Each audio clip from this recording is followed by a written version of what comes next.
जय हिंद दोस्तों, स्वागत है आपका मेरे YouTube चैनल सरकारी रिजल्ट अपडेट पर। आशा करता हूं आप सभी स्वस्थ होंगे और जबरदस्त जिंदाबाद होंगे। तो आज हम फिर एक और नई अपडेट के साथ आपके सामने हाजिर हैं। तो आज हम देखते हैं हम किस टॉपिक पे बात करने वाले हैं। बेसिकली आज का हमारा टॉपिक है आरआरबी एनटीपीसी, जिसके फॉर्म अभी तत्काल ही आने वाले हैं। तो चलिए थोड़ी चर्चा कर लेते हैं आरआरबी एनटीपीसी पर। तो चलिए शुरू करते हैं अपना वीडियो।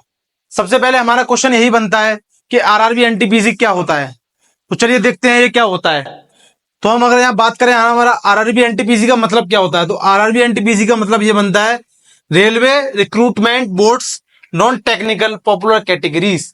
मतलब कि इसमें जितनी भी नॉन टेक्निकल पोस्ट होती हैं उनके लिए ये भर्ती कराई जाती है। जितने भी नॉन टेक्निकल हमारे काम हैं उन सब कामों के लिए ये वाली भर्तियां होती हैं। इसमें हमारी जितनी भी अधिकारी रेंज की पोस्ट हैं वो सारी पोस्ट इसमें आ जाती हैं।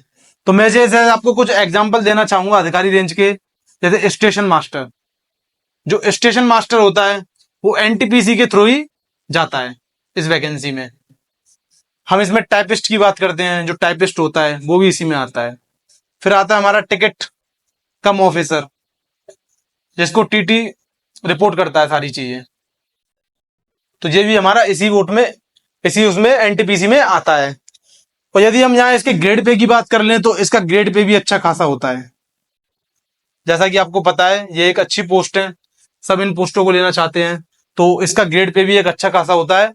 और इसकी सैलरी की बात करें तो सैलरी भी एक सब ओवरऑल सैलरी अच्छी खासी सैलरी बन जाती है। तो आरआरबी एनटीपीसी की जो एग्जाम पैटर्न होता है वो होता है, इसमें दो टीयर होते हैं। एक तो होता है टीयर 1 और एक होता है टीयर 2।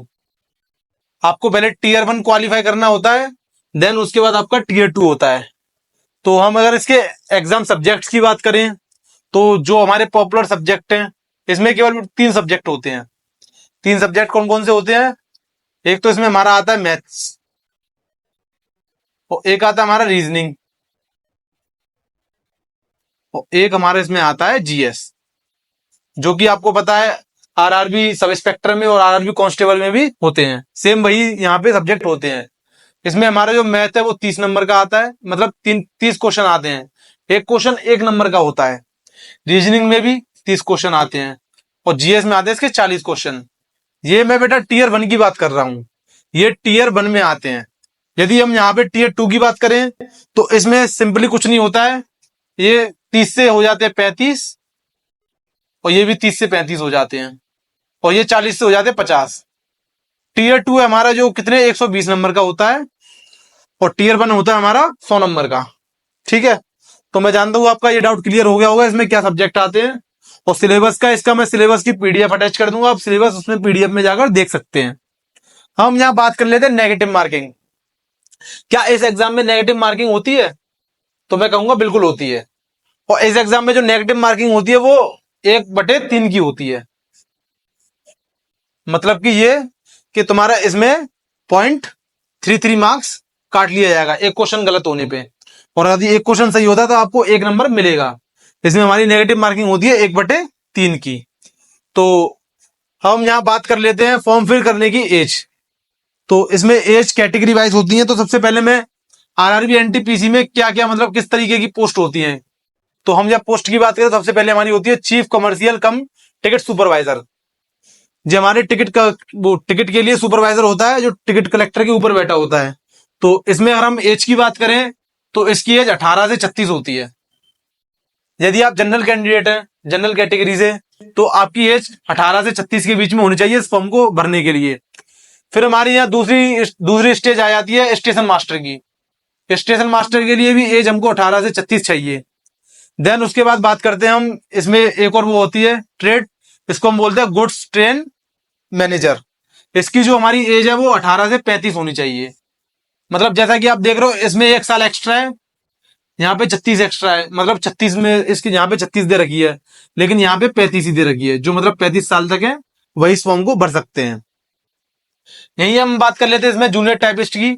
जूनियर टाइपिस्ट की 18 से 36 होती है, जैसा कि स्टेशन मास्टर और टिकट सुपरवाइजर की होती है। और सीनियर क्लर्क की बात करें तो इसकी एज 18 से 35 होती है। तो ये जो एज है वो जनरल कैटेगरी के लिए है।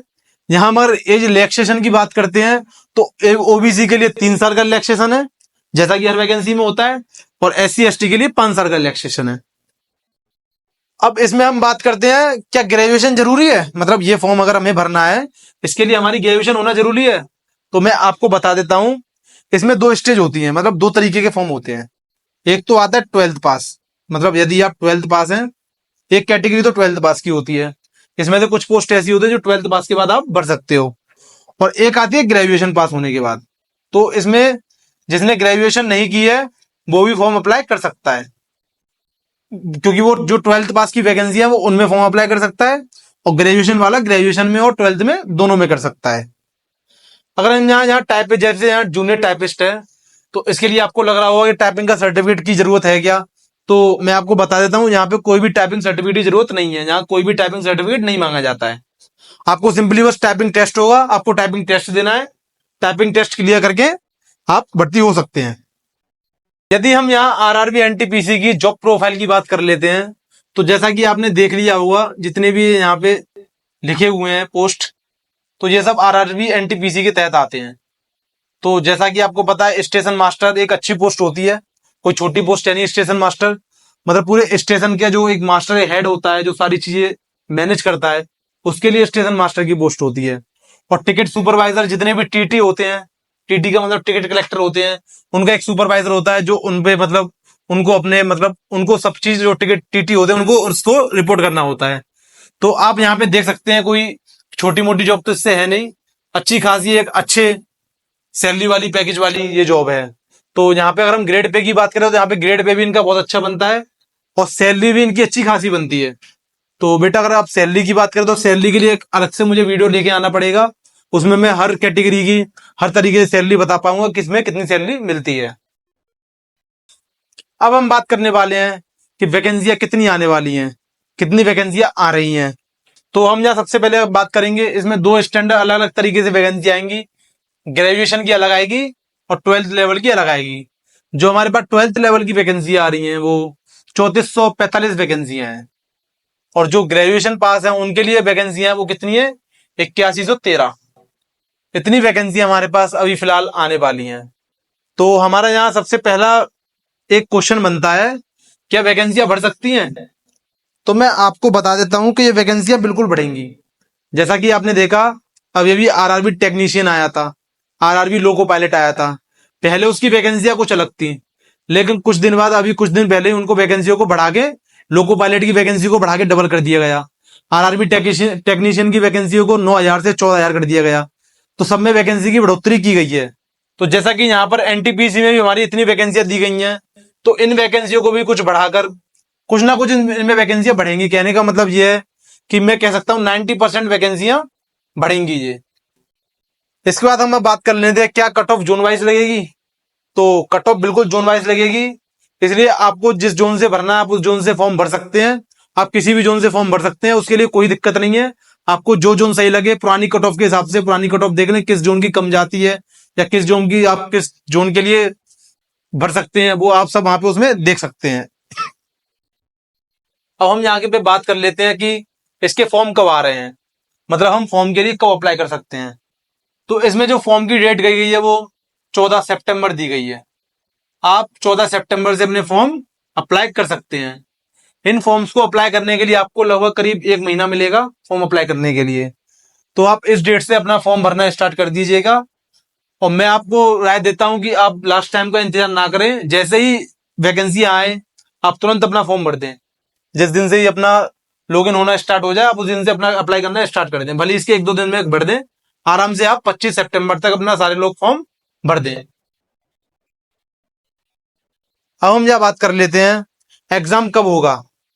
तो अभी इस चीज की कोई भी मतलब कोई भी एक्सपेक्टेशन हमारे पास है नहीं, ना इस चीज का कोई भी नोटिफिकेशन है, ना कोई डिटेल दी गई है एग्जाम कब तक होगा। तो अभी यह बताना असंभव है कि एग्जाम कब होगा। तो आप इस चीज को अभी बिल्कुल भूल जाइए कि एग्जाम अभी होने वाला है या कब होगा। ये हम जब वैकेंसी के फॉर्म भर जाएंगे उसके बाद ही बता सकते हैं कि एग्जाम कब होने वाला है। लेकिन फिलहाल इसकी अभी कोई इन्फॉर्मेशन नहीं है कि एग्जाम कब होने वाला है। तो आप अभी से अपनी तैयारी में लग जाइए, यदि आपको RRB NTPC निकालना है तो, क्योंकि आपको पता है आप कोई भी जॉब के लिए अप्लाई करेंगे तो आपको उसमें समय चाहिए पढ़ने के लिए।